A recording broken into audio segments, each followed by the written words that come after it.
Hello,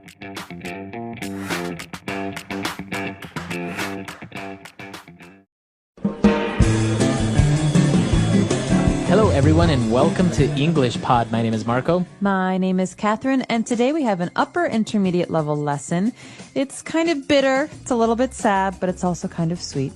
That's right. We have a lesson today all about getting a divorce or divorcing someone. Yeah, so this is what happens when two people's marriage ends. They decide they want to leave each other. They have a divorce. So let's take a listen to today's dialogue, and we'll be back in a moment.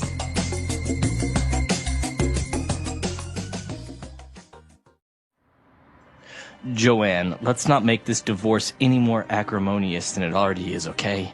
Let's just get down to business and start dividing this stuff up fairly so we can go our separate ways, all right? Fine with me. I just want to get this over with. It's important we make a clean break. I should have signed a prenup. What was that? Nothing? Anyway, you're right. There's no reason this has to be nasty.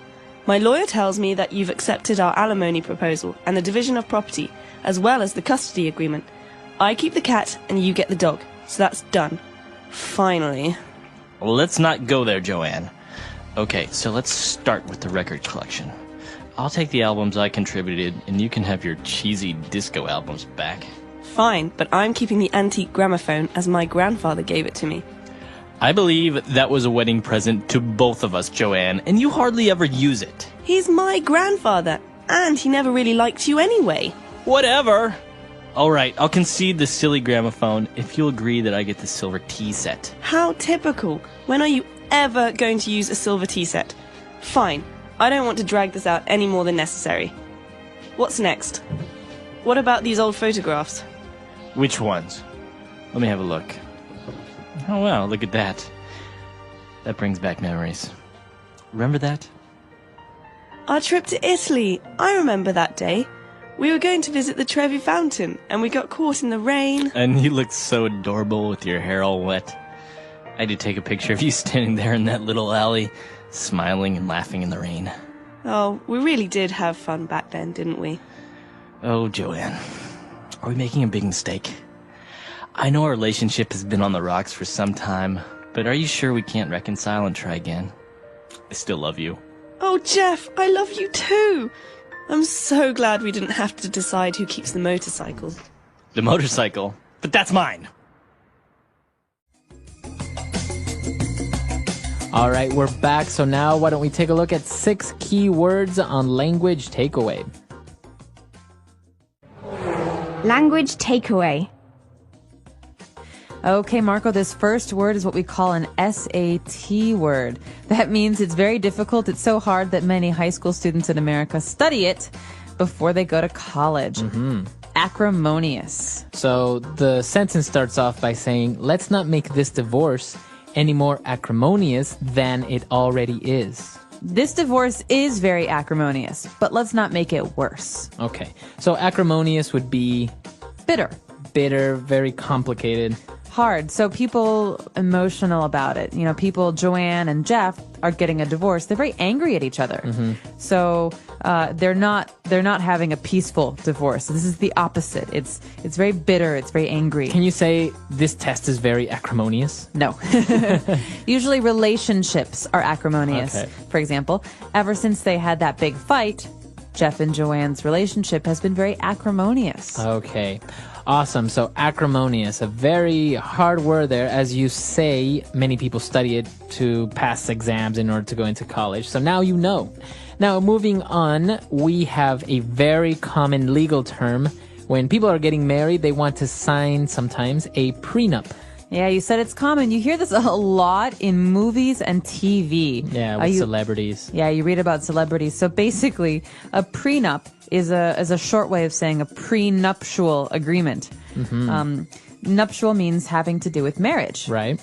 So basically, if you sign a prenup, you are agreeing to certain conditions before you get married. That's right. It's a contract between future husband and future wife about what happens if they divorce. For example, I decided not to get a prenup with my fiance because I don't think we'll get divorced. But maybe he decided to get a prenup because in case they divorce, he wants to keep his car. Right. So it usually happens a lot with celebrities, as we say, because they have a lot of money. And if they get divorced, then usually it can get complicated, how much money the spouse gets, etc. So maybe their prenuptial agreement or prenup will be that if they get divorced, the wife may get maybe $1 million instead of $100 million. Exactly. It's a way many people protect themselves financially in case of divorce. Very good. Now, moving on, another legal term and related to money is an alimony. Okay, so let's look at the context of this word. Joanne is talking and she says, "My lawyer tells me you've accepted our alimony proposal." Alimony. So this is probably something to do with money, right? So she said that her lawyer has proposed an alimony, and that's usually a settlement, an amount of money that you agree on when you get divorced. Right, so this is exactly it. In a divorce, this is how much money one person will pay the other. That's right. So if two people are married and when they get a divorce, their alimony may be the husband. If he's got a lot of money, he will pay an alimony of $500,000. Right. And so this is different from property, which is the next thing. Division of property means that you talk about who will receive the car, the house, things like that. Okay. Very good. So very complicated situations when you're getting divorced, prenups and alimony. But moving on, they were talking about custody as well. Custody of maybe children, maybe custody of their pets. That's right. So you talk about alimony. This is money. Property, which is things. But what about people and animals? This is called custody. I want custody. Custody means caring for something or looking after something.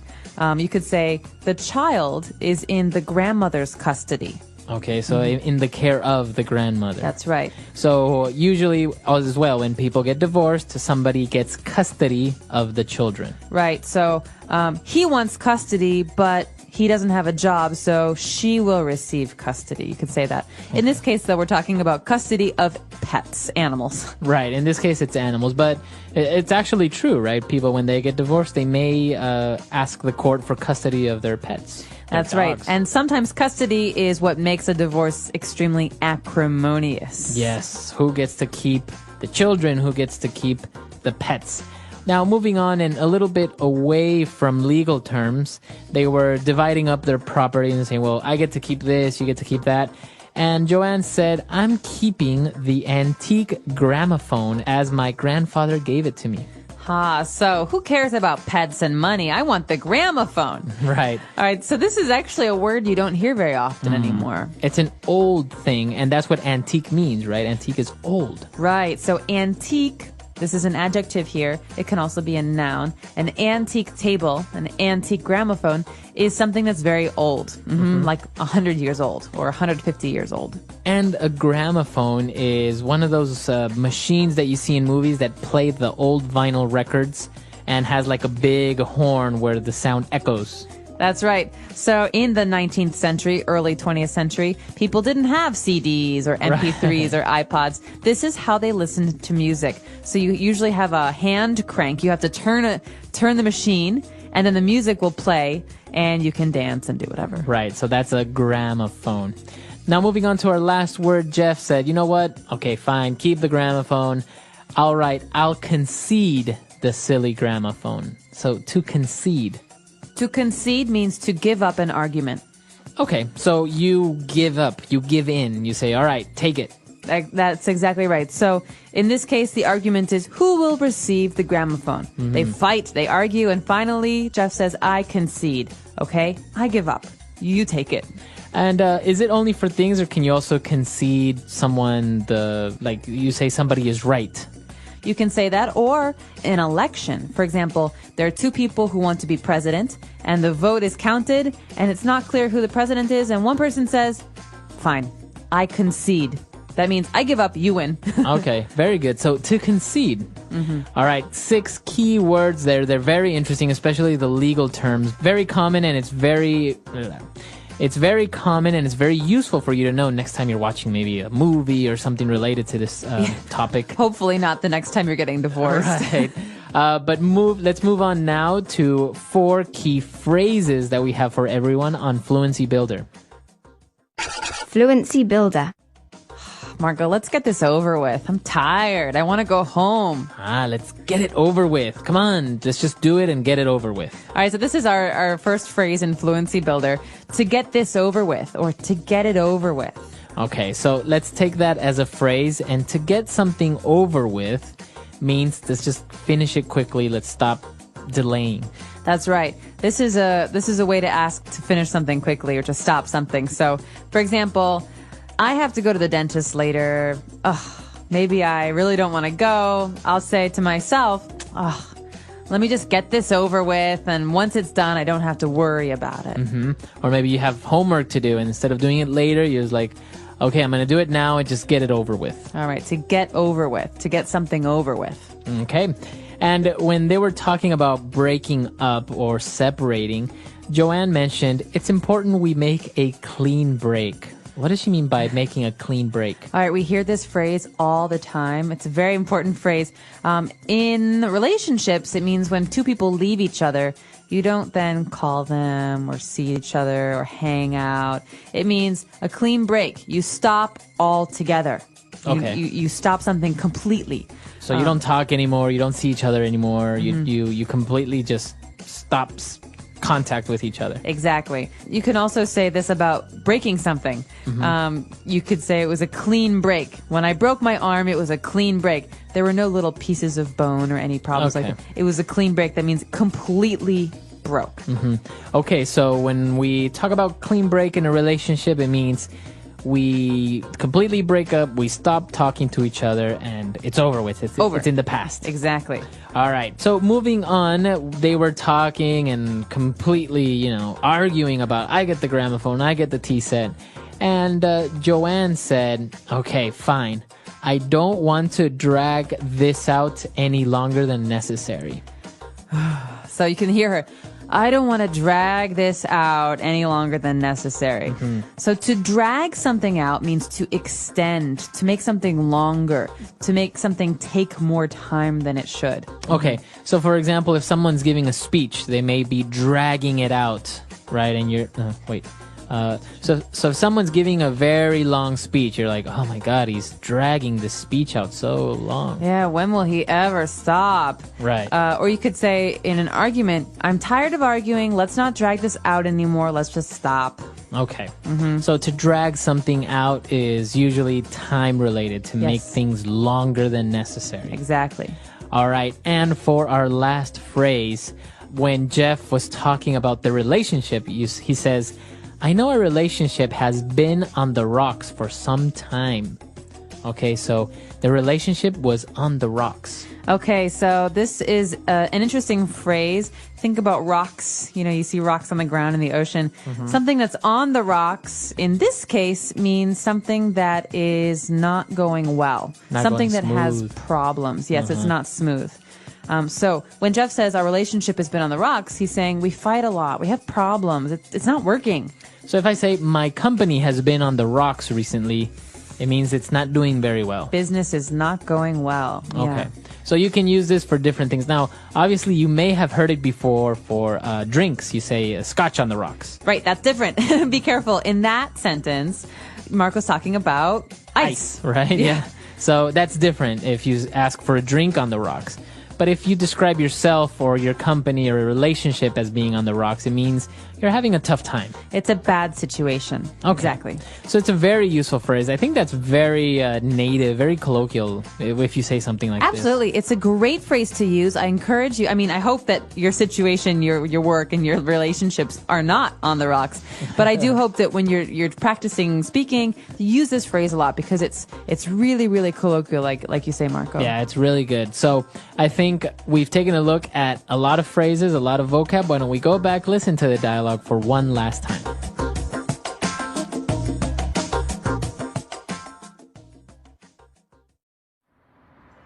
Joanne, let's not make this divorce any more acrimonious than it already is, okay? Let's just get down to business and start dividing this stuff up fairly so we can go our separate ways, all right? Fine with me. I just want to get this over with. It's important we make a clean break. I should have signed a prenup. What was that? Nothing. Anyway, you're right. There's no reason this has to be nasty.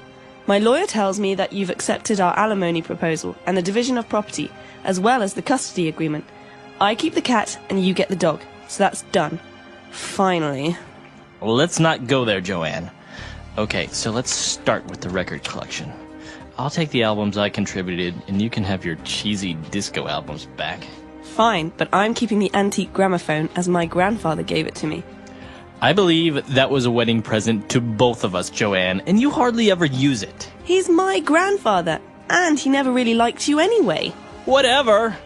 All right, I'll concede the silly gramophone if you'll agree that I get the silver tea set. How typical. When are you ever going to use a silver tea set? Fine, I don't want to drag this out any more than necessary. What's next? What about these old photographs? Which ones? Let me have a look. Oh, wow, look at that. That brings back memories. Remember that? Our trip to Italy. I remember that day.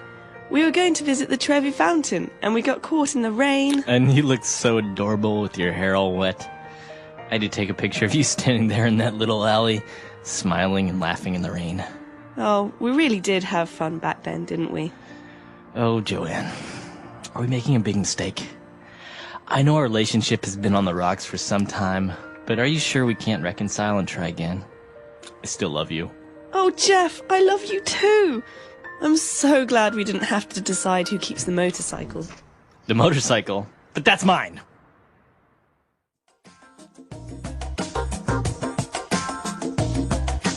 All right, we're back. So a very interesting dialogue all about divorce. Now, this is a very common situation nowadays in many countries, such as the United States or Europe. Divorce rates are very high lately, like in the past 10, 20 years. Yeah, they do say that since maybe the 70s or 80s, divorce rates have been on the rise. I think the average now in America is about 50%. Yeah, it's like 5 in 10 marriages end in divorce. That's right. And then from what I understand, or I read once, I think out of those 50% that get divorced, if they remarry, again, the probabilities of those that get remarried are again half. So most likely people will get divorced at least twice. That's true. Although sometimes you meet people who got married when they were very, very young and they realize that they grew up a little bit and their personality changed or their goals changed and they divorced that one time, but then later in life when they marry again, they know who they are. They get married again and it's better. So I think the situations are all quite different, but it is true that there are a lot of divorces in America. What about Ecuador though? I mean, is the divorce rate similar? No, not really. I think people are still a little bit more old-fashioned in that sense, like it was before. You know, it was even a little bit taboo to be divorced. Yeah. But I don't think people get divorced as often, especially if people have been together for quite a while. That's one of the things that surprises me a lot is I've met people who have been married 20, 30 years and then get divorced. It's like, what? It's like you've been through the toughest times. You know, you've pretty much beat the odds. And why do you get divorced at such a late age? Yeah, it does seem counterintuitive, but it's possible that they were unhappy for that time and they didn't want to affect their children's lives. Right, maybe. And so when their children go to college or leave, they say, okay, now I can, make a big decision. I know in countries, for example, such as Chile, divorce is still illegal. I think in the Philippines as well. Really? Yeah, it's still illegal to get divorced. Is that because they're very religious countries? I know Chile is not really that religious. I don't know what it is exactly by law, but a lot of people, I think it may be legal now. I can't really remember very well. I think one of our Chilean listeners can help us out here. But I know a lot of people used to annul their marriages because of this. I see. So they would be like, oh, I put the wrong address. So no, this marriage is not valid. Right. Or stuff I like spelled that. my name wrong. Yeah. So, interesting. Well, I'd be curious to know, as you said, whether any of our Chilean friends know more about this, or for the rest of you, in your country, is divorce common? Is it uncommon? Are there laws that prohibit or that allow divorce? Let us know on our website, englishpod.com. All right. We'll see you guys there. Bye. Bye.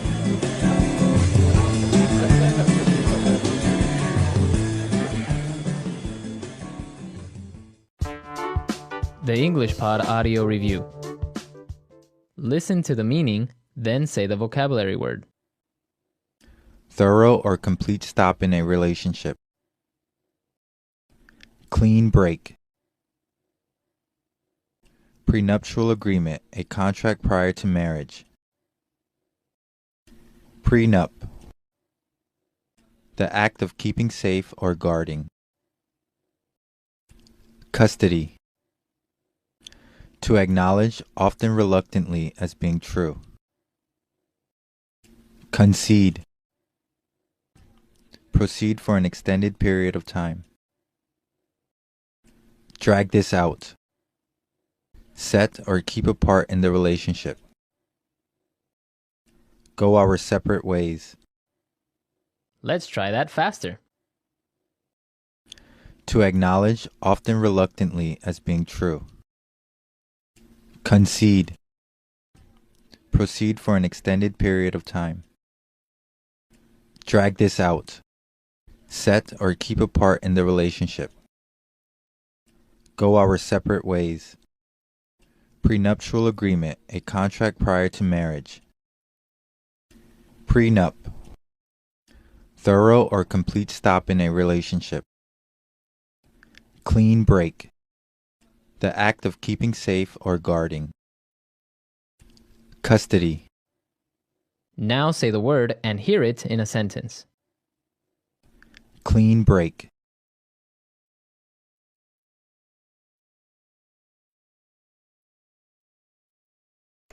I don't care if he wants to keep the house and the car. I just want a divorce and a clean break so I never have to see him again. Clean break.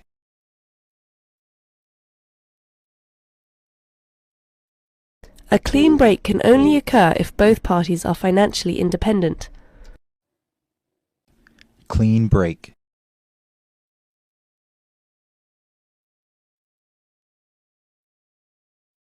You're not able to divorce with a clean break at the moment because your husband can't work and needs financial support. Go our separate ways. I think it is better if we go our separate ways. Go our separate ways.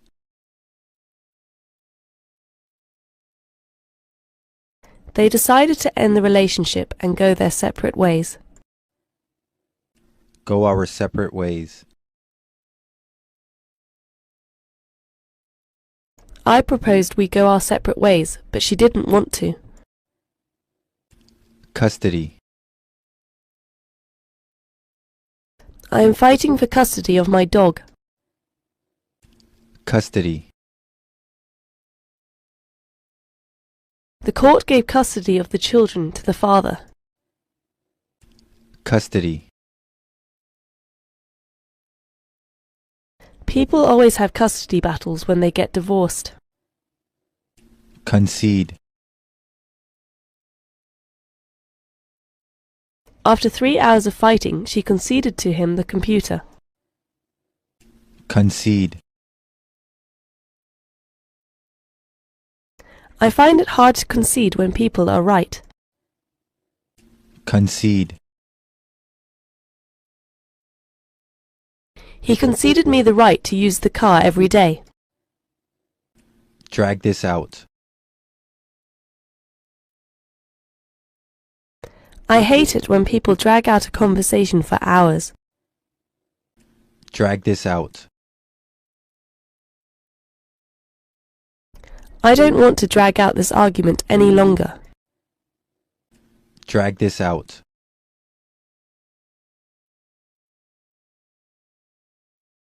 The weatherman said that this bad weather will drag out for another 3 days.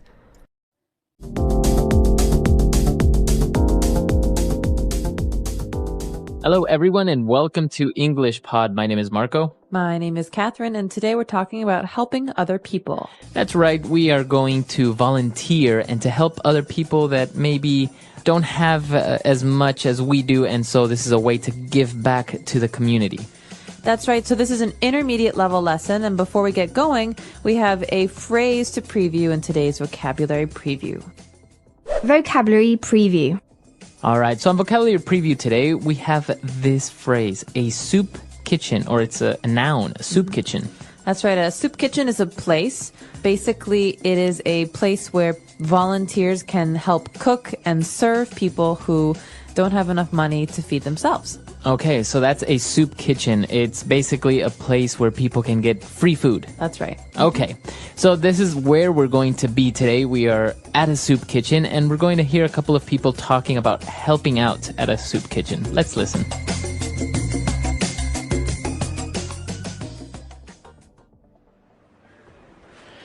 Thanks a lot for pitching in once again, Judy. We really appreciate your help. It seems that at this time of year, there are more and more people who are struggling to make ends meet. There aren't many professional chefs like you who are so generous with their time. Don't be silly, Mark. I'm more than happy to donate my time to a good cause. Volunteering at the soup kitchen has been really rewarding for me. You know, it's satisfying to provide good meals for those who are less fortunate. I feel like I'm really making a difference in some small way. Well, your skills are definitely appreciated here. The people who come here have fallen on hard times, and a delicious hot meal can really bolster their spirits. Wow, that smells great. The needy are sure lucky to have you. Thanks, Mark. Here you go. Enjoy your meal. Thank you, my dear. Oh, this looks lovely. You're welcome. Hello, sir. Today we have... George! What are you doing here? Hey, Judy, I'll have a little of everything, thanks. Smells great. George, seriously, what are you doing here? I haven't seen you since our divorce was finalized. You've got no right to be here. You're hardly homeless. Don't be like that, Judy. I really miss your home cooking. All right, we're back. So obviously this person, George, he didn't really need the food, but apparently I think he's divorced from his wife and he was like, oh, I need your food. But other people that were there were very much in need of this food. So why don't we take a look at some of the words and phrases on language takeaway. Language takeaway. Well, we've got a couple of interesting words here at the beginning that have to do with volunteering or helping other people. The first phrase we have actually is to pitch in. That's right, to pitch in. So when you pitch in, that's a way of saying helping, right? That's right, to help. So I could ask you for your help with something. I could say, hey, Marco, can you pitch in a little of your time with this project I have? Okay, so dedicate or to help, to pitch in. So when you pitch in, you are helping. This is a really common phrase, very colloquial though, right? To pitch in, that's right. Okay, and then moving on, another adjective when a person likes to help or gives money to the poor, that person is generous. That's right. So generous is an adjective. That means a person can be generous or an effort can be generous. For example, a very famous generous person is... Mother Teresa of Calcutta. Well, I was thinking Warren Buffett, but okay. Both of them are very generous. Mother Teresa for giving back to the poor and Warren Buffett for donating most of his money. Okay, very good. So that is a sign of a person that is generous. So usually generous people like Warren Buffett, you say he gave away his fortune to people that didn't have money. We call these people the less fortunate. That's right. So as you said, we've got 3 words here that mean poor people, basically. Mm-hmm. And we don't like to say poor people in English because it's not very nice. You know, people can't control their situation in many cases, and it's more of a situation of not having what others have. Mm-hmm. And so one way to say this is less fortunate. Okay. So a person that's less fortunate is a person that's poor. That's right. So I could say, for example, we often try to help the less fortunate by volunteering our time. Okay. So fortunate is a way of saying that you have fortune or you have luck. So if you say you are very fortunate, that means that you are very lucky. That's right. Okay. So less fortunate means poor. And another way of saying that somebody is poor, you say that person is needy. Needy. So this probably makes you think of the word need, to need, and you're right. This comes from need. So someone who is needy needs things, needs money, needs help, needs food. Okay, even attention, right? Somebody that's needy might need a lot of attention all the time. That's right. So this could actually be a bad thing. Someone who's needy says, look at me, oh my gosh, look at me, listen to me, and that can be very annoying. Okay, so the needy. And now finally, a very common word to say that somebody is very poor, doesn't have a place to live, doesn't have a home. You say that person is homeless. Homeless literally means without a home. And so we often talk about the homeless as being a group of people we want to help in society, because the homeless live on the streets, they live in public, and in the winter and times when it's really, really cold, it's very dangerous for them. Mm-hmm. So the homeless are a group that people try to help with these soup kitchens and shelters. Okay, very good. So a lot of interesting words, common phrases there, very useful. So why don't we go back, listen to this dialogue again, and we'll be back in a little bit with Fluency Builder.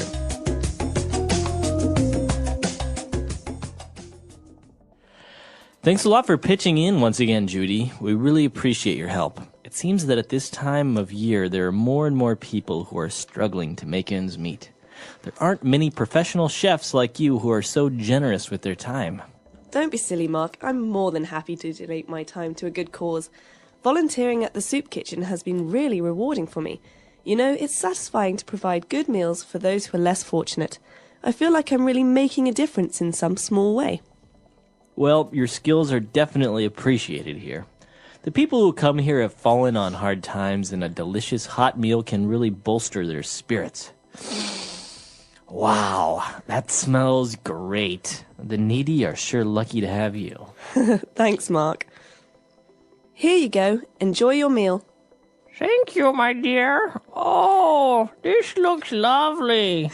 You're welcome. Hello, sir. Today we have... George! What are you doing here? Hey, Judy, I'll have a little of everything, thanks. Smells great. George, seriously, what are you doing here? I haven't seen you since our divorce was finalized. You've got no right to be here. You're hardly homeless. Don't be like that, Judy. I really miss your home cooking. All right, we're back. So on Fluency Builder today, we have 3 key phrases. So we're going to take a look at those now. Fluency Builder. Okay, so what is our first phrase? Our first phrase comes from the beginning of the dialogue with Mark, who says, there are some people who are struggling to make ends meet. So the phrase here is to make ends meet. Okay, to make ends meet. So if you take a look at this phrase, it's very hard to determine what that actually means. What does it mean? Well, think about a string. If you want to make a circle out of that string, you have to connect the ends, right? And I think of that as being about your income and the money that you spend. I cannot make ends meet if I earn $10 every week, but I spend $15 on my house and my food. Right. Okay. So not being able to make ends meet means you spend more than you earn. Okay. And that's not about cars and fancy TVs. That's about your house, your heat, your bills, and your food. Right. But I say, I've been able to make ends meet for a while now because I have a pretty good job.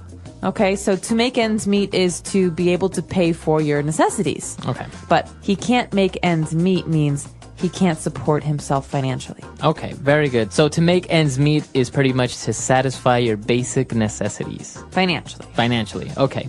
Very good. And moving on, when we were talking about generosity and people helping out, if you help people that are less fortunate, you are making a difference in a small way. Okay, so this is a phrase that we hear all the time in the States. I'm not sure if it's the same in other English-speaking countries, but it's a very popular phrase. We talk about making a difference or trying to make a difference, and it's not very clear what a difference really is. But generally, this means doing good things for other people. Okay. Okay, so celebrities try to make a difference with their money and their fame. Some people try to make a difference by working at homeless shelters or at soup kitchens. And so there are many different ways to make a difference, but it's basically the idea that you volunteer or you give money to help other people. Okay, very good. So even if, for example, you recycle, you can say you're making a difference in the environment. That's right, you're making a difference. Usually a difference is a positive thing, so keep that in mind. Very good. And for the last phrase on Fluency Builder today, we say that people who come here have fallen on hard times.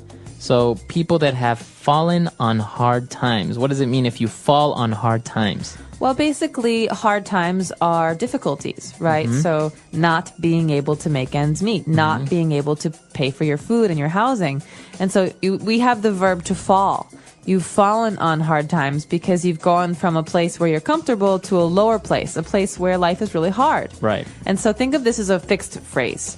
He fell on hard times, or they fell on hard times. This means they don't have much money, or they can't support themselves, or they went bankrupt, for example. So somebody that loses their job may have fallen on hard times. That's right. Okay. And there's one more phrase here that deserves a little attention. We heard this word to bolster. To bolster is a verb that means to improve. So a hot meal can really bolster their spirits. That means it can make them feel better. So to bolster their spirits means to make them feel happier, to lift their spirits. That's right. Exactly what you said, to make them feel happier. Okay, awesome. So a lot of interesting phrases there. Ways that you can talk in English about making a difference, about volunteering. Very interesting stuff. Very good for conversations between friends and family. So why don't we go back, listen to the dialogue again, and we'll be back to talk a little bit more.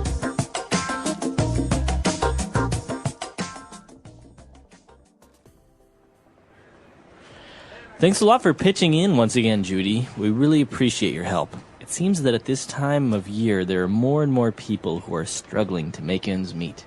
There aren't many professional chefs like you who are so generous with their time. Don't be silly, Mark. I'm more than happy to donate my time to a good cause. Volunteering at the soup kitchen has been really rewarding for me. You know, it's satisfying to provide good meals for those who are less fortunate. I feel like I'm really making a difference in some small way. Well, your skills are definitely appreciated here. The people who come here have fallen on hard times, and a delicious hot meal can really bolster their spirits. Wow, that smells great. The needy are sure lucky to have you. Thanks, Mark. Here you go. Enjoy your meal. Thank you, my dear. Oh, this looks lovely. You're welcome. Hello, sir. Today we have... George! What are you doing here? Hey, Judy, I'll have a little of everything, thanks. Smells great. George, seriously, what are you doing here? I haven't seen you since our divorce was finalized. You've got no right to be here. You're hardly homeless. Don't be like that, Judy. I really miss your home cooking.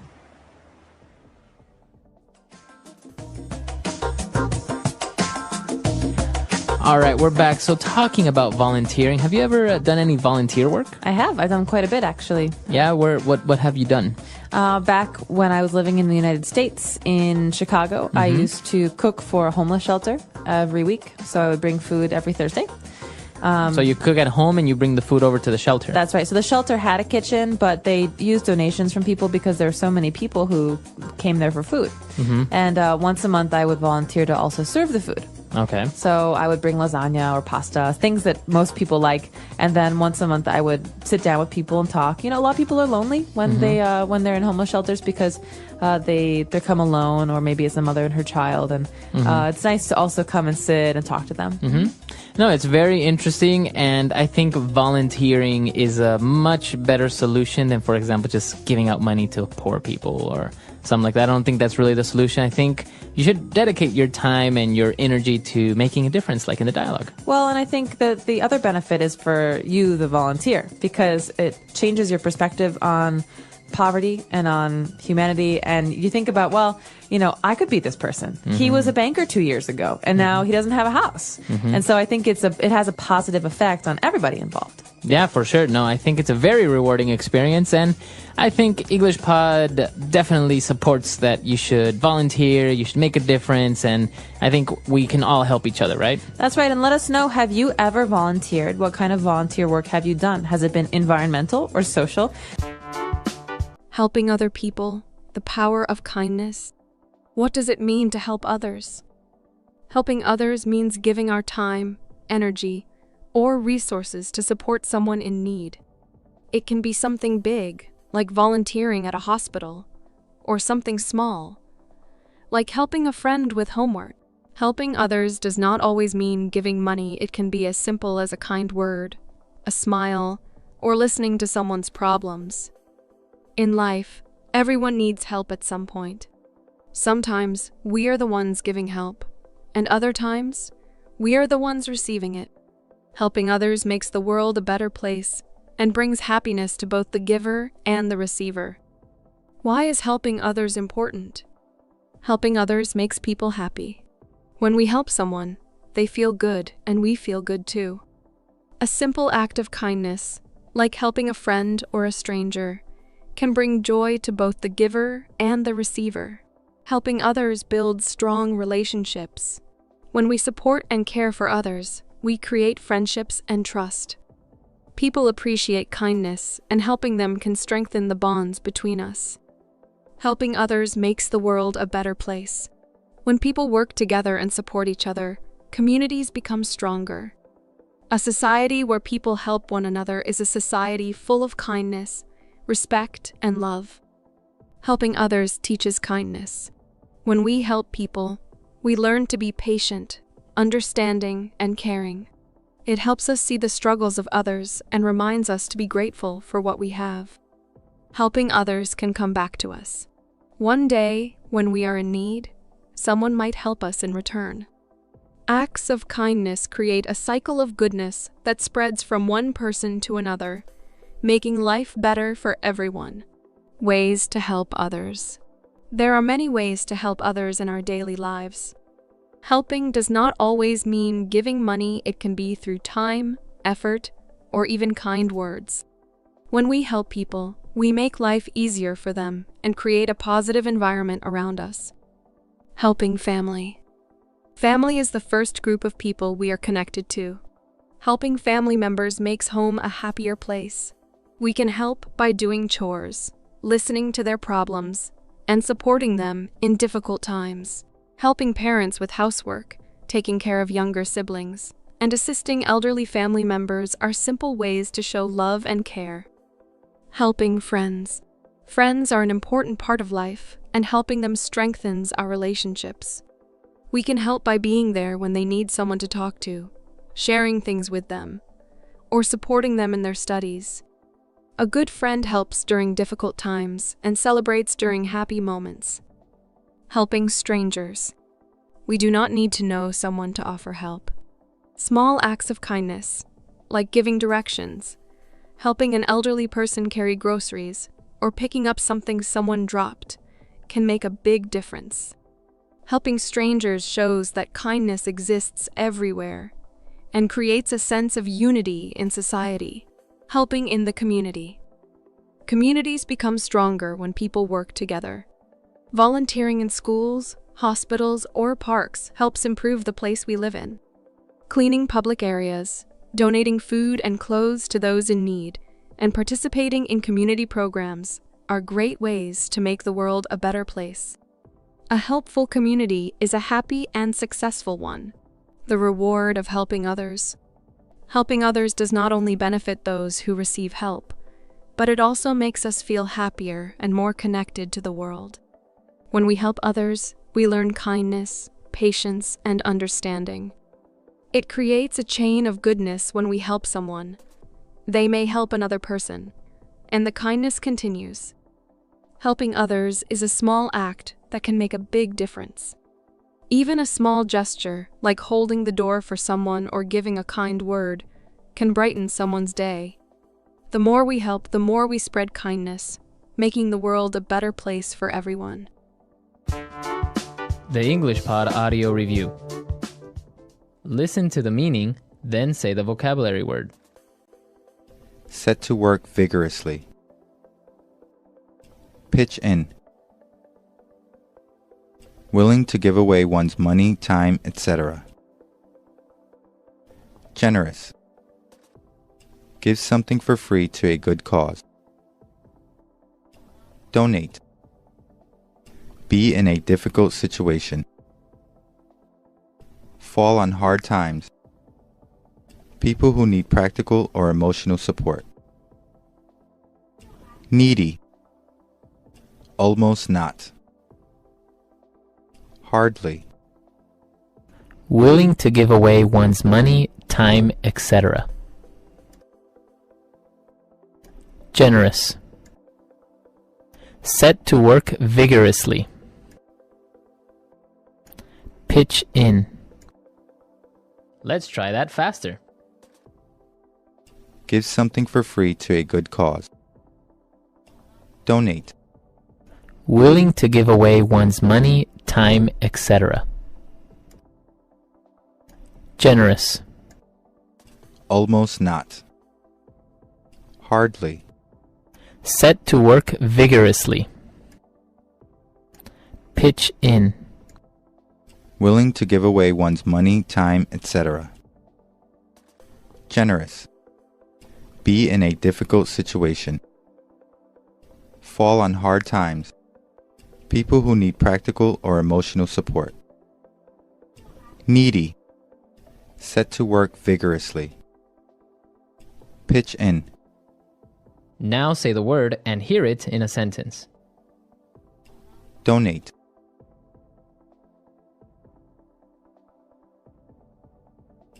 Every week, I donate 4 hours of my time to play with the kids at the orphanage. Donate. Can you donate some of your time to help us out at the soup kitchen? Donate.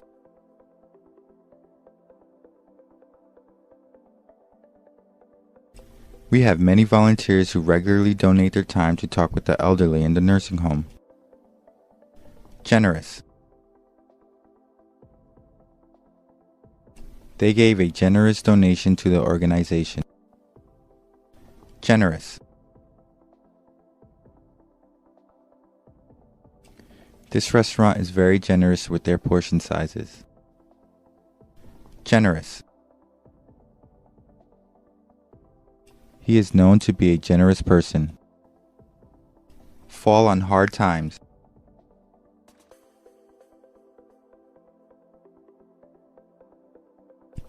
I talked with several homeless people, and most of them are on the street because they fell on hard times. Fall on hard times. My friend has fallen on hard times and has to sell her house. Fall on hard times. I hope we won't fall on hard times during this economic crisis. Needy. The needy are numerous in this city. Needy. We need to help the needy in our country. Needy. There are many needy people in my city. Hardly. I make hardly enough money to feed my family. Hardly. You're hardly in need of another pair of shoes. Hardly. With 5 kids, I hardly get any peace and quiet. Hello, English learners. Welcome back to English Pod. My name is Marco. And I'm Erica. And today we're going to have a funny lesson. That's right. So I think this lesson's going to be a little bit different than most of our lessons, right? Right. Today we're going to be looking at jokes, which is a very important part of English-speaking culture. Yeah, so we're going to teach you a few pretty hilarious jokes, but we're also going to teach you some language related to jokes, funny things, and that sort of stuff.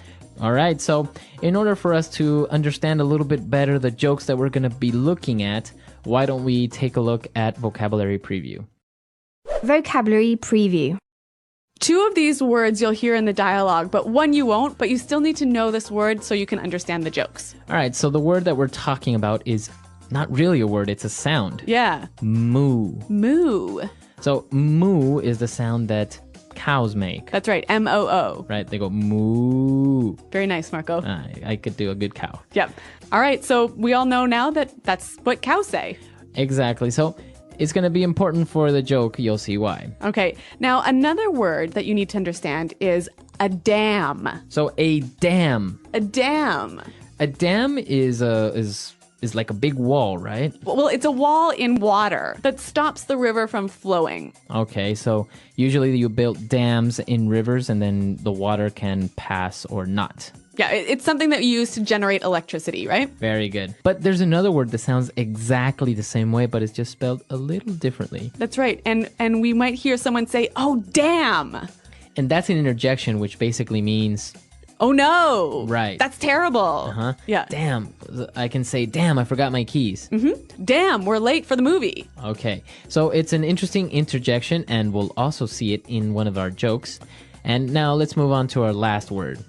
Nostrils. Okay, nostrils. Nostrils. So a nostril or your nostrils. The two holes in your nose. Right. You breathe through your nostrils. All right. So now that we've taken a look at these 3 words, why don't we listen to our comedian for the first time, and then we'll come back and talk a little bit more.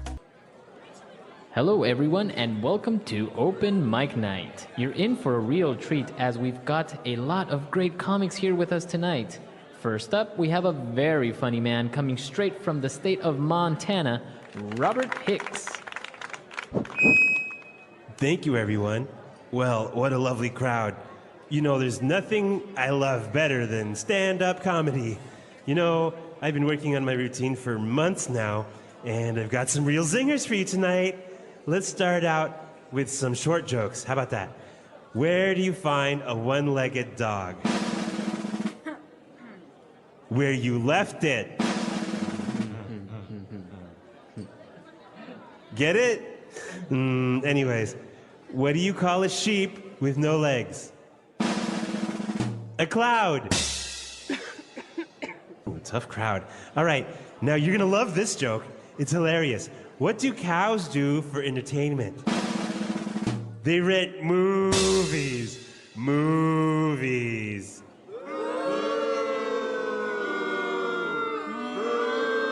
Okay. We've got a few hecklers in the audience, but this one is good.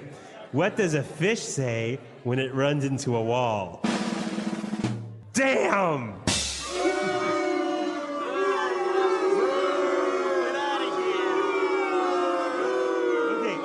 Okay, last one.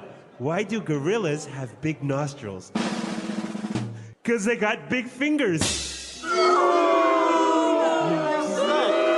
They got big fingers. Thanks, everyone. That was my time.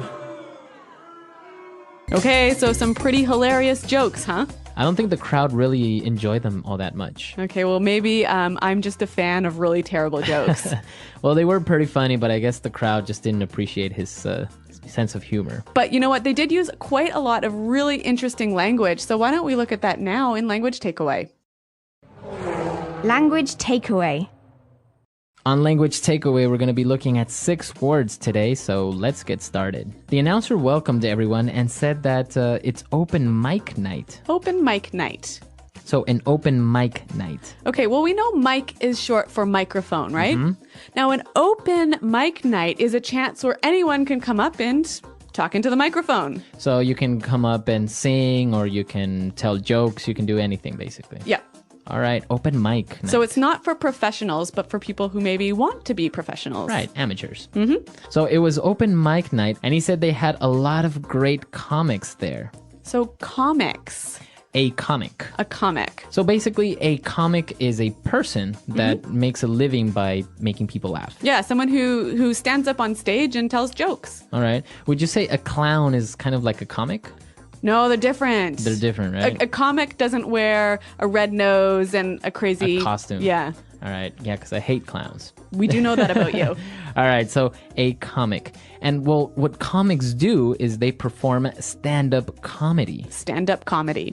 Stand-up comedy. Okay, so stand-up comedy is really exactly what its name suggests, right? Right. You stand up in front of an audience and you tell jokes or you make them laugh. Yeah, tell funny stories. It's a very popular form of entertainment in the United States and the UK. That's right. And I think we'll talk a little bit more about that at the end of the lesson. But why don't we move on to our next word, which is routine. A routine. So the guy says, I've been working on my routine. So what does he mean by his routine?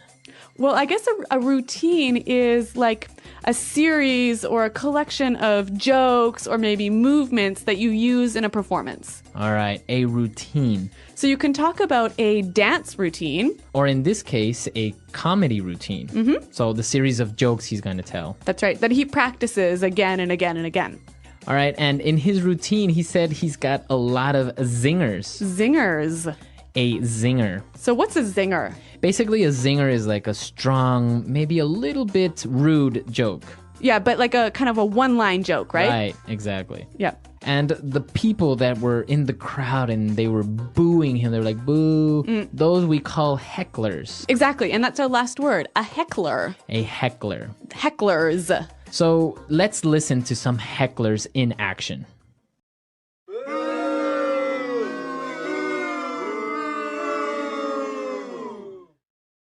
All right, well, I think that's pretty clear. Those are definitely hecklers. Right, they're very annoying. So now that we've finished looking at all the words that are related to comedy and performances, let's take a look at the jokes now in Fluency Builder. Fluency Builder. Okay, well, we're not really focusing on new phrases for you here, but we thought it would be helpful to talk a little bit about the jokes to help you understand them, right? Because they are, well, I think pretty funny. Yeah, they're pretty funny, but maybe sometimes they're kind of hard to understand. So why don't we start with the first joke? So he said, where do you find a one-legged dog? So what's a one-legged dog? Basically, it's a dog that has one leg. Ah, okay, and the pronunciation here is important, right? One-legged. Not one-legged. No. One-legged. So you can say a one-legged dog, a two-legged dog, or a three-legged dog. Six-legged dog? A six-legged spider. Maybe lost two legs in a war. Oh, dear. Okay, so the dog obviously didn't go anywhere, and so that's why you find it where you left it. Exactly. So that's why it's kind of funny. Okay. All right. So then he said, what do you call a sheep with no legs? I don't know. A cloud. Basically because, sheep are fluffy and they're white. So if you take away their legs, they look like a little cloud. Boo. All right. Let's look at the next one. He asked, what do cows do for entertainment? And then the answer was, they rent movies. Exactly. So it's kind of funny because he's relating this word movies with the sound that cows make, which is moo. Right. And actually, there are a million jokes in English following the same pattern, right? Yeah, exactly. So I'm sure you can find a lot more of them and you can share them with us. Now, my personal favorite joke is the guy says, what does a fish say when it runs into a wall? So to run into a wall basically is to crash against the wall. Yep. So what does the fish say? Damn. So why is this funny? Why does he say damn? Well, because if you're a person and you run into a wall, damn, like that, just like, oh ouch. no, Yeah, ouch. ouch. Yeah. But a fish is swimming under the water, and like we saw, a dam is actually like a wall in the water. So he's saying like, a wall. Yeah. So it's that, I like that one. All right. The last one was pretty good. Why do gorillas have big nostrils? Okay, so the big holes in their nose. Right. And basically it's because they have big fingers. So they can put their fingers in the nose? Yeah, exactly. Oh, dear. If the gorilla didn't have big nostrils, he wouldn't be able to pick his nose. Maybe he'd have to use a stick. Yeah, but that wouldn't be convenient, see? All right. So that's why those jokes are funny. They're very short jokes. Some of them are not actually really funny, but it's just a little bit of a taste of short American jokes. Okay, well, I think we need to hear them one more time in context so you can all know how funny, or maybe not so funny, they are. Hello everyone and welcome to Open Mic Night. You're in for a real treat as we've got a lot of great comics here with us tonight. First up, we have a very funny man coming straight from the state of Montana, Robert Hicks. Thank you, everyone. Well, what a lovely crowd. There's nothing I love better than stand-up comedy. I've been working on my routine for months now, and I've got some real zingers for you tonight. Let's start out with some short jokes. How about that? Where do you find a one-legged dog?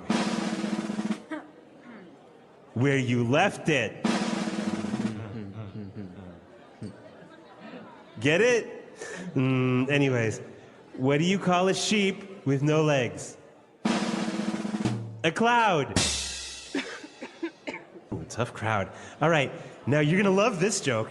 It's hilarious. What do cows do for entertainment?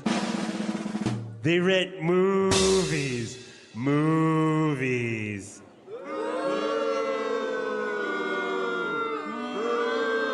Okay. We've got a few hecklers in the audience, but this one is good. What does a fish say when it runs into a wall? Damn!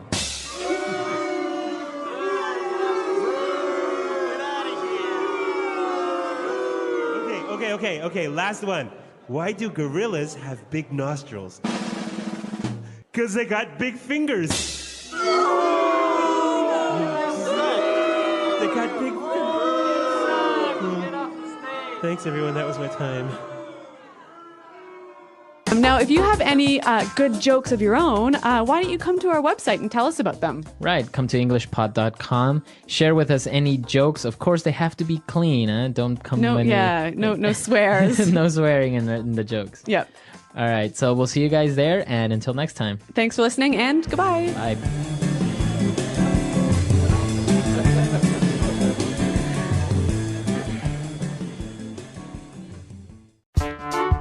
The English Pod Audio Review. Listen to the meaning, then say the vocabulary word. When a club or restaurant allows for anyone to sing or perform. Open mic night. A reply to an insult, a witty retort. Comeback.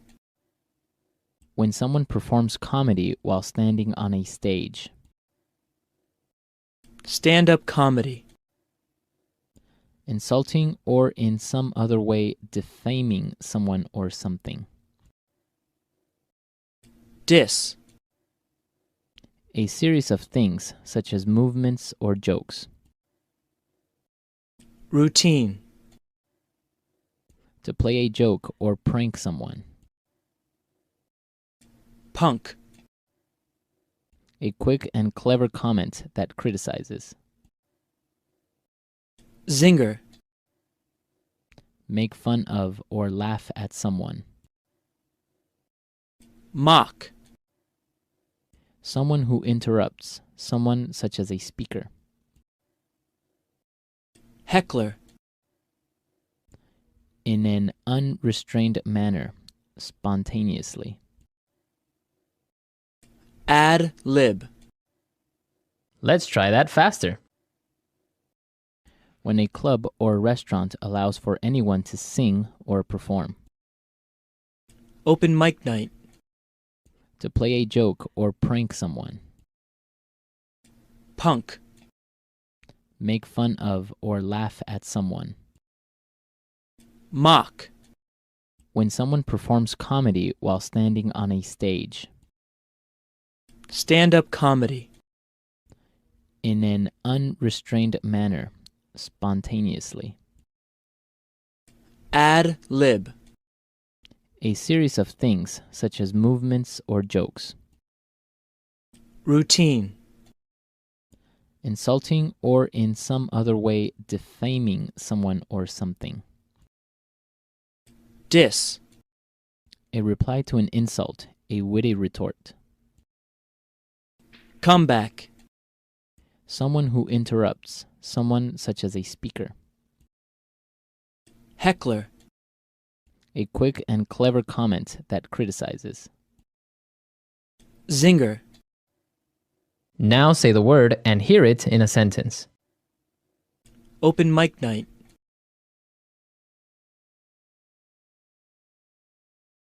Tonight there's an open mic night at the local comedy club.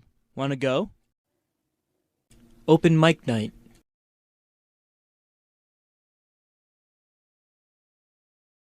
This is the last time I go to an open mic night. The performers were horrible. Open mic night.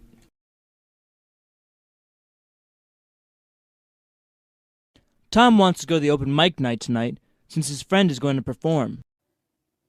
Stand-up comedy. Many famous comedians and actors started by doing stand-up comedy. Stand-up comedy.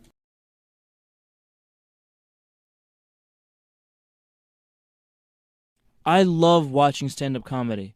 All those jokes and funny stories put me in a good mood. Stand-up comedy.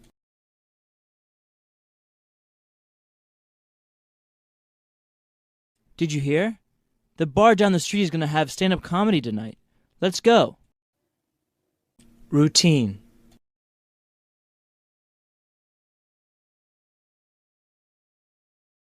Carl has an amazing magic trick routine that he always performs at parties. Routine.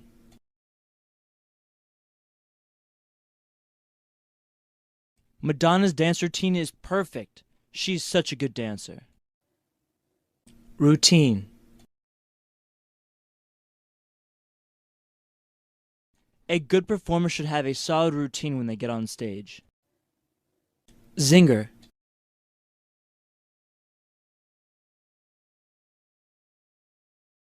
Max is such a funny guy.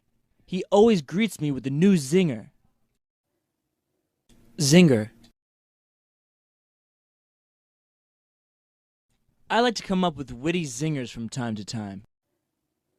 Zinger.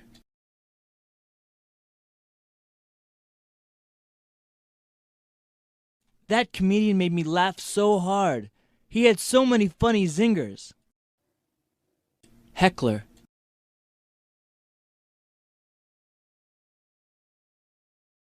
The crowd was full of hecklers and really gave the performer a hard time.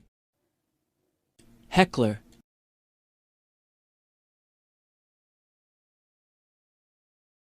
That meeting was horrible. Everyone was acting like a group of hecklers. Heckler.